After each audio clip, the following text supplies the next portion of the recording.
Welcome to the latest episode of Sabaw On Record. We're here with Shibby De Guzman. I am Misha, back after far too long. I'm with my co-host Carl. So first things first, see Shibby. You are one of Time's most 30 most influential teens of 2017 for standing up for yourself in a very public manner.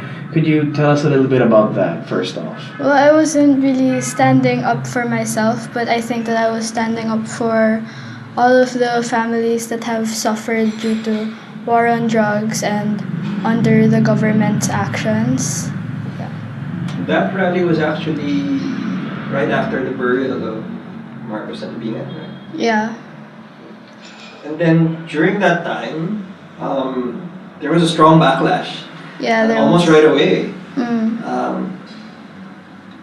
And you were pretty vocal about saying that we were not brainwashed. Yeah. We actually know what we're doing. Did it surprise you that they attacked you? No. I think it's sort of the natural nature of the internet. When you say something, everything can be held against you because it's there forever. The burial of Marcos sa Libingan ng Bayani was a controversial issue. Do you remember at what point you decided that you were gonna go out and do something and say something about it? When Saints Co gave me the chance to, because I knew that all of us were busy with academics, so I was glad that Saints Co was doing this and giving this opportunity for the students to speak their minds, or not if that was their choice. Like, we were always given a choice. And you took the brave one. Is that something is that something that comes naturally to you, being brave? I guess so. It does come naturally to me, so I can't exactly call it brave, but if other people find that brave for them, then I'm glad that it can do something for them to speak up by themselves. Absolutely. There are people 2, 3, 4 times your age who were just, they would just stand by and do nothing. But you actually went out there. So props to you. Thanks. It is pretty much something that has garnered you a lot of attention, Shibby. Yeah. Like, for local media and for a lot of international media, including NPR, Vice, and of course, Time Magazine. Was that something you expected as well? How did you find it when you found out that you were alongside people like Millie Bobby Brown? Well, a part of me thinks that I don't exactly deserve it because I'm only one of the youth that's always been fighting for this issue, that's always been fighting for the country. It just happens to be that I can articulate myself, and I guess that's what made them drawn to me in particular. But I won't pass those opportunities up to speak because a lot of people can't. It's true. You mentioned earlier that you expected backlash on social media for the things that you were saying, the things you were doing. Yeah. Particularly the photo of you that went viral when you were holding that megaphone with a cardboard around your neck that said, "Not tayo posibleng pusher." Comments included things like, "You're too young for this," or "You don't know what you're talking about." You said you expected it, but surely it must have made you feel something. Yeah. Yeah. I always know that whatever you think, there's always going to be someone who disagrees with you or someone who wants to fight with you, and I think that's okay. Like, I can only answer the people who actually want to know why I'm doing it, or someone who approaches me wanting to learn, or someone who's willing to learn and not just be aggressive or have an aggressive approach.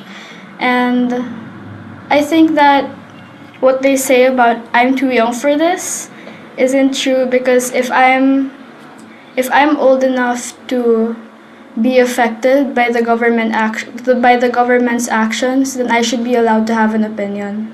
Fair enough. And what does your mom say about this sort of thing? I mean, Well, Is your family supportive? Yeah, my family is pretty supportive. I guess the ones who aren't supportive just don't say anything, I guess. I'm not sure because they don't say anything. What have you asked? Like, No, not really. I don't even know exactly what my dad's family stand on is on the issue because but they said that they're proud of me because I spoke up for what I believe in. So at least So- nobody in your immediate, like, none of your loved ones have said this is wrong. No, Shouldn't be I'm like very, very everybody's- lucky. I think I have the best family. And I guess they've always encouraged it from an early age. Like when I was young, I was exposed to the news, and I wasn't exactly in my head about it, or I wasn't exactly sensible enough to understand it. But I was able to know what was happening in the world, and I wanted to know what was happening in the world. Okay. Now that school is out, what? Just to sidetrack a little bit, I'd like just to get to know you a little better. What do you do in your spare time when you're not saving the world? How do you? Well, I do a lot of art. I have a big passion for art, so I'm trying to improve it every day. Be technical about it because you can't have too much of an artistic dignity. You can't take everything to heart. And I love face paint, and I'm trying to get more in touch with crafts. You said you also like makeup. Yeah, I think that's like part of face paint, I guess. Interesting. It is. What kind of face painting do you do? I guess I would tag my art style for face paint as like pop culture candy sort of vibes, or like comic books, because I always loved color theory. It's always something that I had an eye for, and I would somehow associate it with drag. With drag. Yeah, Okay. because There is a tradition of that in drag. yeah, I'm very inspired by drag artists in general. Have you seen the current season of? No, I haven't been able to watch the episodes from Yeah, we're season talking about 10. Yeah, RuPaul. RuPaul's Drag Race. That's an enjoyable show. Yeah, it is, definitely. I think it sometimes actually lacks context in terms of the drama in the show. And of course. Okay, But there. that's reality. Yeah. Back to reality, though. Yeah. Who are some people that inspire you? Who do you admire?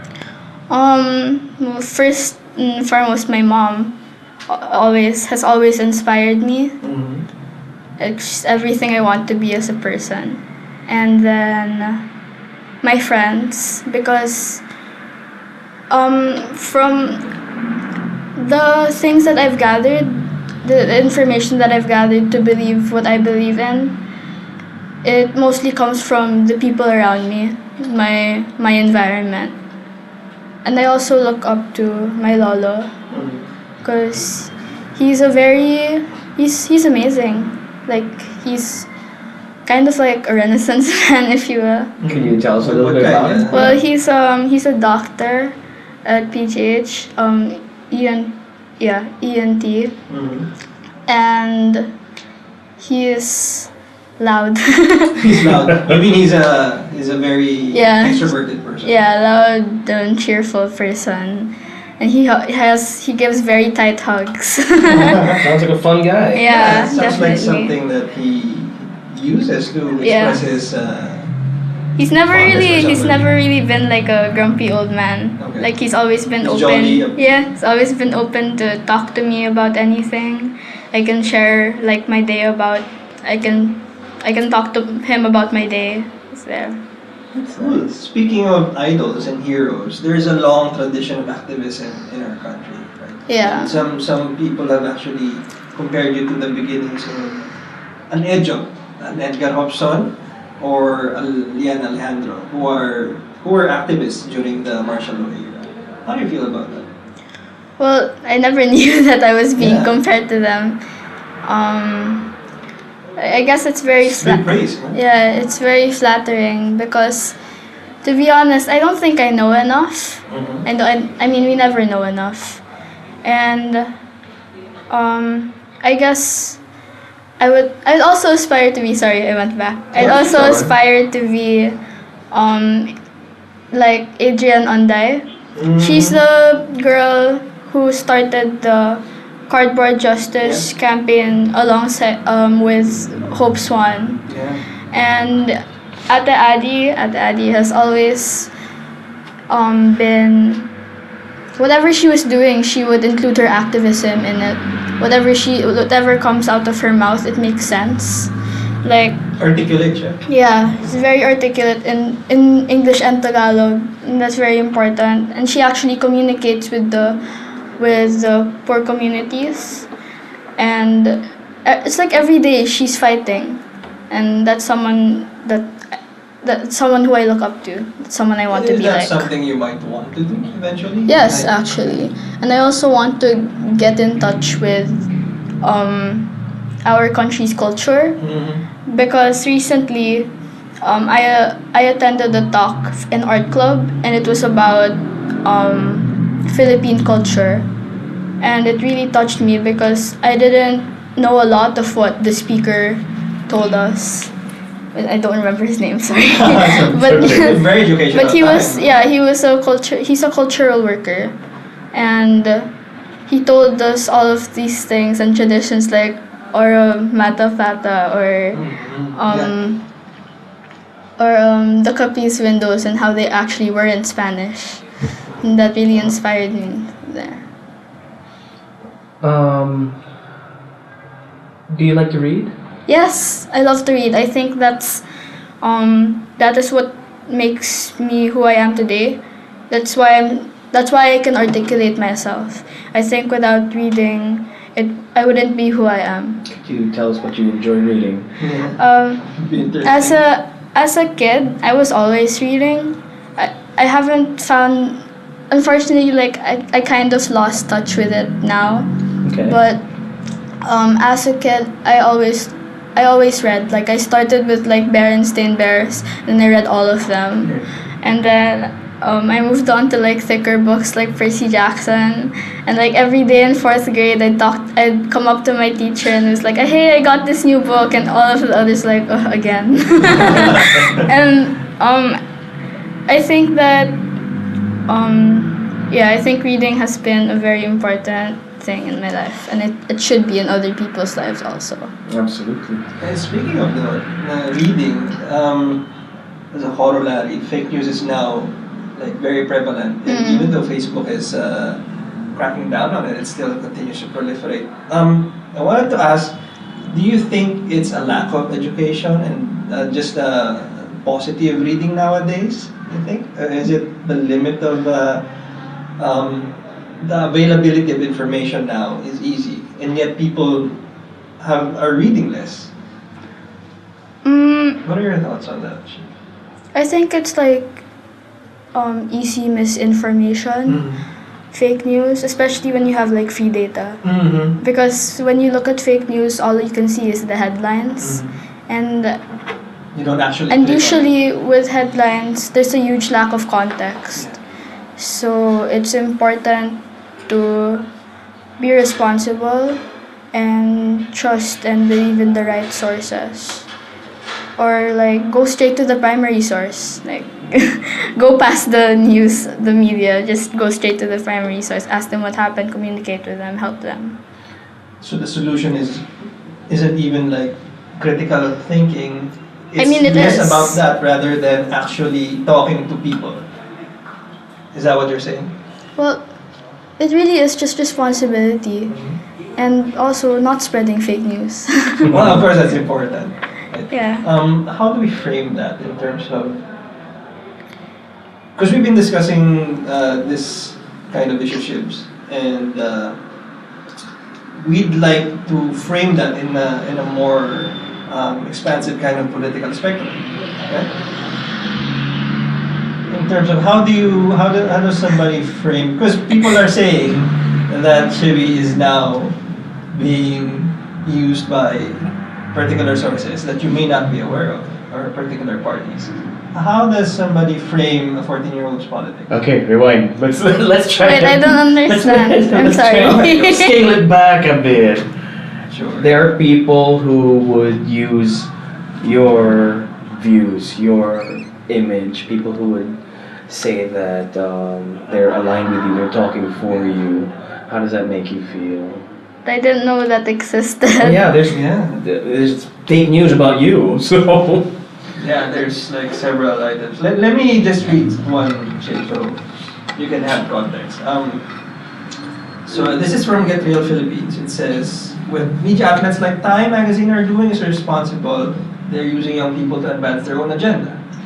Oh, okay. do you feel like you're being used? No. Well, no. I think it's just because I'm young.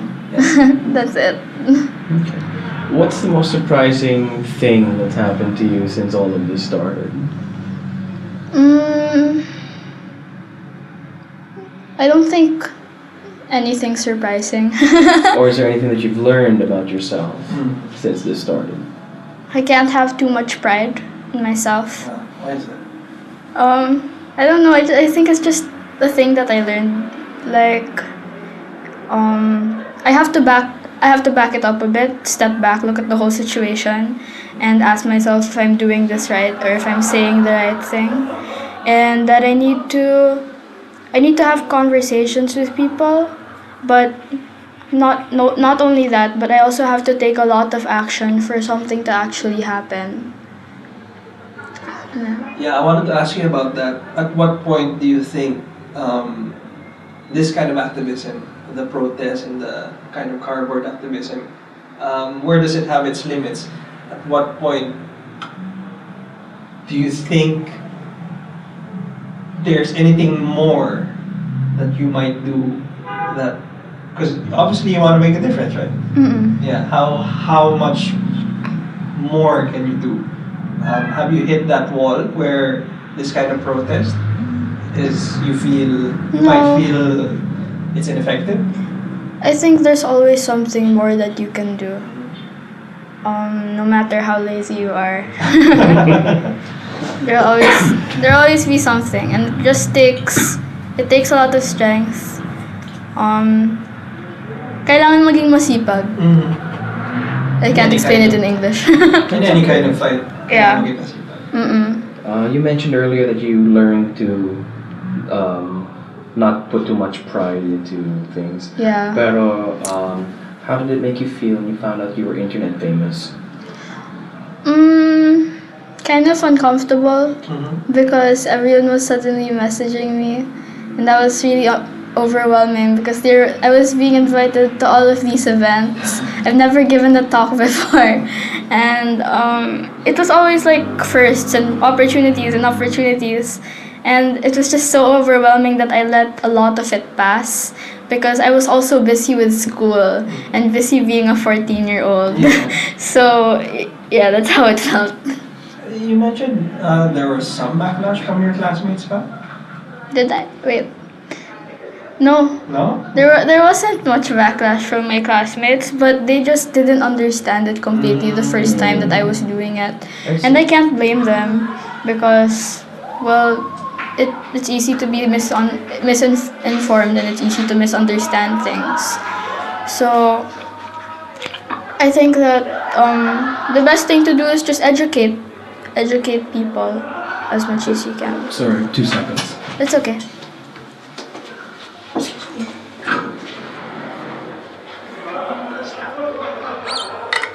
I'm from Saints Katu. Hey, cool! Class. Where's your cardboard, Nikki? Somewhere. It's somewhere. My cardboard is actually in my room. It's still in your It's room. on display. You tell them to. Okay. Well, let's ask a question again. Yeah, what was your question? Oh yeah, internet famous. Sorry. It's Can you okay. repeat that, sorry. What? How did it make you feel when you got featured in all these? Yeah. I guess I was like overwhelmed with everything because there were suddenly all of these messages hurling towards me. And I was busy with life. I was busy with academics and being a 14-year-old. So I let a lot of those opportunities pass, regrettably. But I think now that it's summer, I can do a lot more and push myself to really do a lot more, because this is what I've been fighting for all along, and I might as well just give my all when I can. Okay. How would you describe yourself if you had to? Because when people think of activists, they're these, these are these really intense people who, you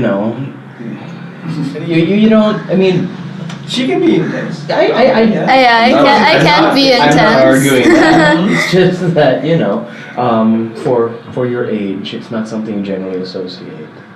I guess I am intense, because sometimes I feel like that's why my classmates don't really enjoy talking to me sometimes, because when they say something that I feel like I can educate on it more, I will. Like, I'm always going to stand by what I fight for in any situation. And like, if I disagree, I'm gonna tell them, and like, How do they well, take it? actually, huh? How do they take it? I think they just nod. Yeah. Are we actually disagreeing? Maybe.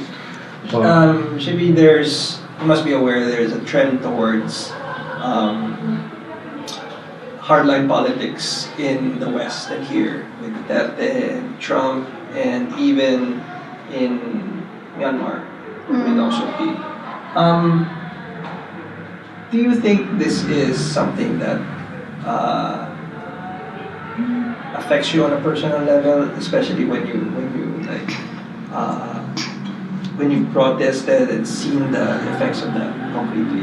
Yes, it affects me very much. Like, I think just a while ago I was crying over it. I was just crying for like the communities that have been oppressed for so long. Yeah. Like, I was just so angry, and a lot of the oppressors, sometimes they come into our country and then they act so entitled, like they still own this place, and it's like, it's 2018, man, get out.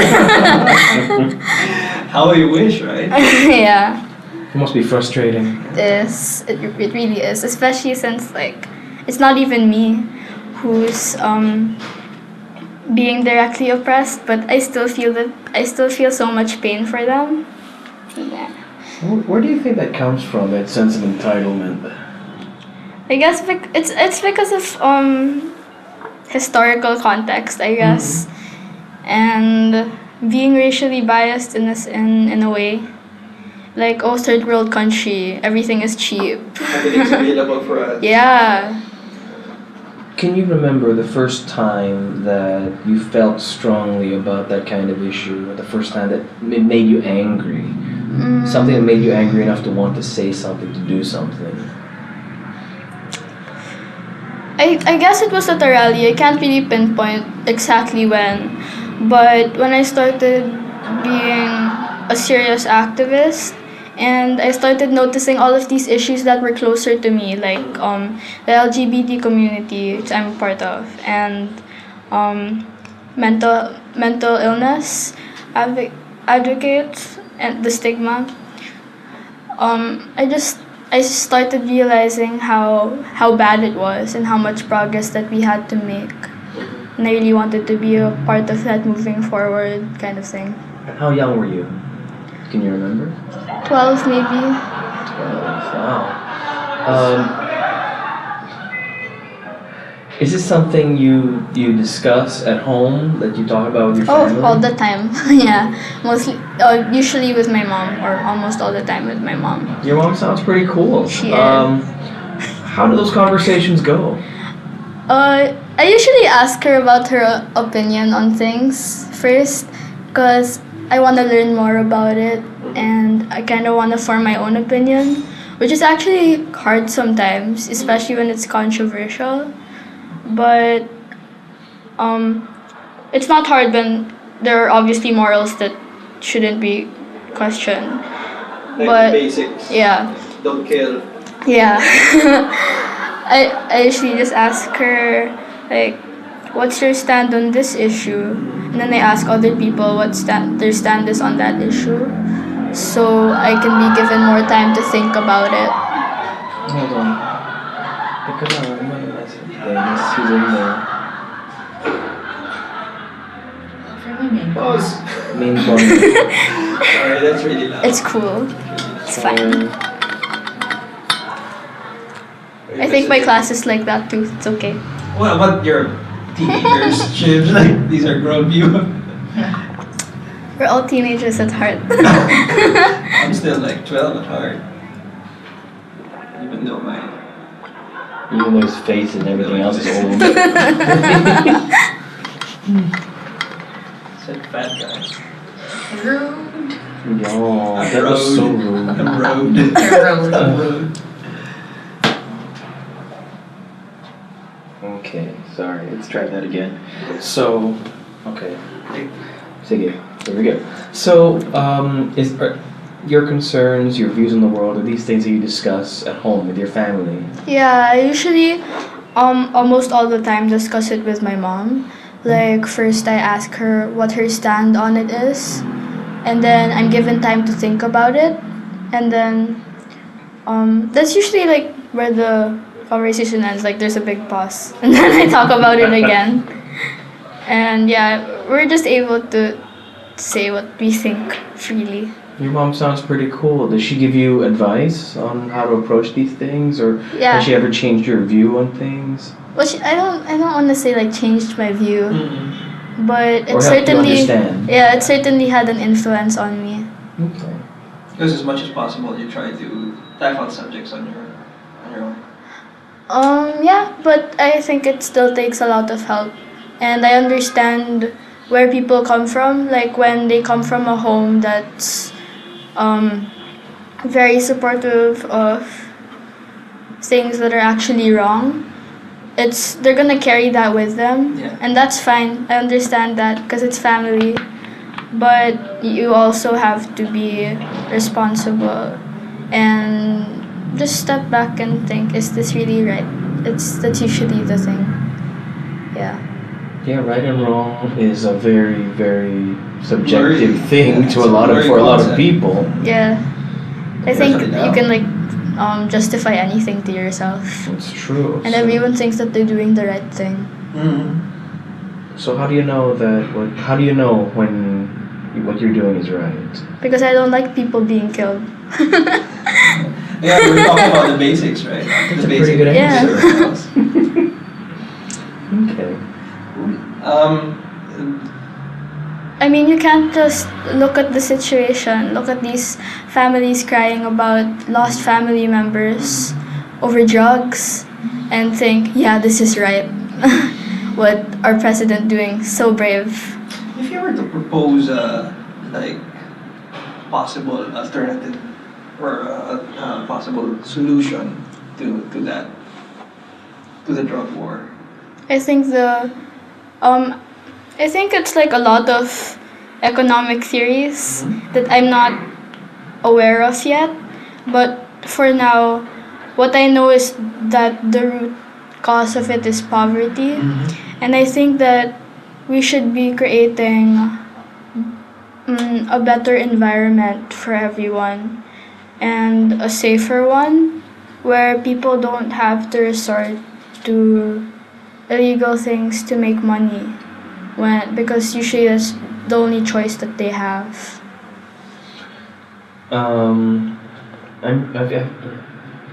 Do you enjoy traveling? Well, I don't travel much. I think that's what I was getting at was that, I mean, have you seen how it's done in other places? Have you seen how their conditions are?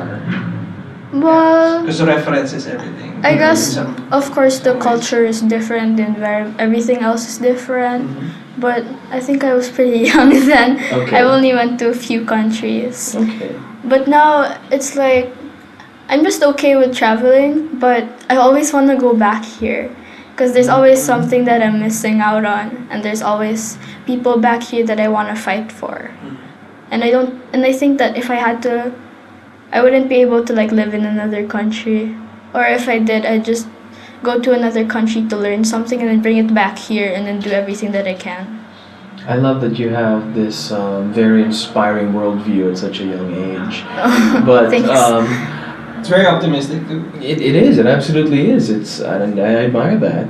What would you, you're in high school now. You're gonna go to college. What are you looking forward to studying? I mean, what do you want to take up? Would you continue on this path? Who knows? I'm for senior high. I want to take like HUMS, just humanities and social sciences, because it's always interested me. And ever since I started caring about my grades, AP has been my favorite subject, Earning Panlipunan. And I just want to understand the world better. And what you said about me being optimistic, actually a lot of times I am pessimistic. Like, oh, there's no hope anymore. But it's like, my AP teacher said, I'm very inspired by her. I don't care, she said that I don't care if you fail my subject, if you fail my tests, as long as you don't fail this country. And she looked at it from such a big perspective. And like, she ranted a lot to our class actually. And she told us that we need to stay alive for this country. And I really agree with that. On that note, And I don't have time to be pessimistic. I'm sorry. Yeah. Shibby, there are still people who are voiceless, who are unable to fight for themselves. To those people, what would you say? Is there any message you'd like to give them? In these struggling times, there's always hope somewhere, and that there are so many people who want to help you, and that good change really is coming. And you really have to have that perspective so that we can make real progress. What is something that people always get wrong about this country because you see something that's worth saving? What aren't people understanding about us? That we're uneducated. It just comes from a place of, well, I guess wait, let me think about it for a second. Misconceptions, like, Anything they misunderstand, like things that they just pick up and like focus on. I don't know. Oh, sige, let me try and rephrase that. What's something about the Philippines that you wish other people knew? That our artists are super good. There's this huge underground community that have such interesting and pure souls that people haven't met yet, and they share so much and inspire people through their art, and it gives me just so much hope. And like, I think they just lack a lot of exposure, and it's just so amazing, that world, that underground world with independent artists and music. You need to be responsible and check it out for yourself. Who should we check out? Who are some of your favorites? I really love Ourselves the Elves and this band based in Cebu, Hey It's Your Birthday. It's a really good band. It's my favorite. It's like everything I want in a band. And also Mango, and yeah, and wait, I know a lot. I don't know why I can't think of any. Rusty Machines. She's only 16. There's so many bands. There. Hopefully somebody makes a playlist out of that. I did. Oh, you did? Yeah. Check out Shibby's playlist on Spotify. Yeah, it's called Lokal Lamang. Yeah. Are you interested in making music? I wish I had like the natural talent for it. I mean, of course, it's a skill. You really have to work for it. But there are people who are like more apt at it, I guess. But yeah, I think I have more of an ear for music than actually making music. Yeah. It's okay, I know the feeling. I'm a great audience. You can be like Misha. Really. I just no, Oh yeah, clap that real is good. true. I clap real good. Yeah. Cool. On that note, thank you so much. Yeah, thank you for giving us your time. I know it's summer, you should be out having adventures and saving the world. No, at this I point. enjoyed this. Thank you. Is it weird that when you sit down to do these things, do you think you have to put yourself in a more serious frame of mind, or? Not really. I just worry about whether I'm gonna be able to answer well, because there are times where my voice just fails me or my mind fails me and just goes blank. Yeah, that happens to adults a lot too. Yeah, it's okay. It's fine. Something to look forward to. Thank you so much, Shibs. That was very informative and very Absolutely, insightful. and we Thank look forward you. to seeing what you do in the future. Alright. You have a lot of good stuff ahead of you, Yes. and best of luck. Yep. Thanks so much. Thank you.